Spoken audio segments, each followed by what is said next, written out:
ভারতে অবৈধভাবে বসবাসকারী বাংলাদেশি সন্দেহে ধরপাকড় শুরু হওয়ার পর থেকেই অভিবাসীদের অবৈধ তকমা দিয়ে প্রশাসনের মুখোমুখি না করেই বাংলাদেশে পুশিন করছে বিএসএফ। ভারতের দিক থেকে যেটা পুশ ব্যাক, বাংলাদেশের চোখে সেটাই পুশিন।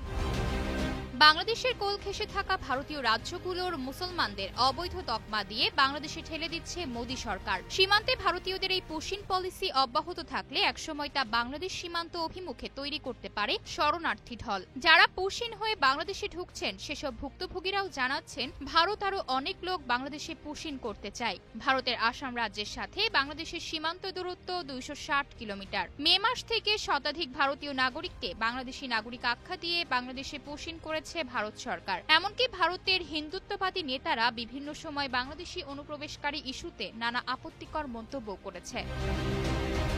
এমনকি ভারতের স্থানীয় মুসলমানদের বাড়িঘর ভেঙে তাদের বাংলাদেশি তকমা দিয়ে ভিটে ছাড়া করেছে ভারতীয় প্রশাসন। জাতীয় পরিচয়পত্র বা আধার কার্ড থাকার সত্ত্বেও, এমনকি নানা প্রমাণ থাকার পরও ভিটে ছাড়া হয়ে এখন উদ্বাস্তু জীবনযাপন করছেন তারা। বিভিন্ন ট্রাইব্যুনালে আসামের 30,000 নাগরিককে অবৈধ বিদেশি আখ্যা দেওয়া হয়েছে, যা নিয়ে বিদেশি নানা গণমাধ্যমেও খবর প্রকাশিত হয়েছে। 2021 সালে মুখ্যমন্ত্রী হবার পর থেকে এখন অবধি 50,000 মানুষকে উচ্ছেদ করেছে হেমন্ত শর্মা, যাদের বেশিরভাগই বাঙালি মুসলিম। 2011 সালের আদমশুমারি অনুযায়ী আসামের 3,10,00,000 জনসংখ্যার মধ্যে 30 ভাগই মুসলিম। গুজরাটেও চলছে ভাঙচুর, বুলডোজার দিয়ে গুড়িয়ে দেওয়া হয়েছে বহু ঘরবাড়ি। সাঁড়াশি অভিযান চলছে ভারতের পশ্চিম উপকূলীয় রাজ্য গুজরাট, অভিযান চলছে দিল্লিতেও। তবে ভারত এসব অভিবাসীদের অবৈধ তকমা দিয়ে প্রশাসনের মুখোমুখি না করেই বরং কয়েক মাইল দূরে বাংলাদেশে ঠেলে দিচ্ছে।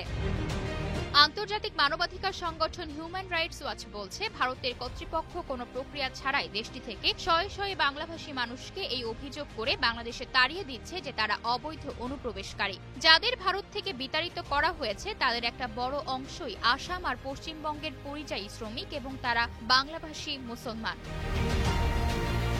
আশা অর্থী, নিউজ ডেস্ক, গ্লোবাল টেলিভিশন।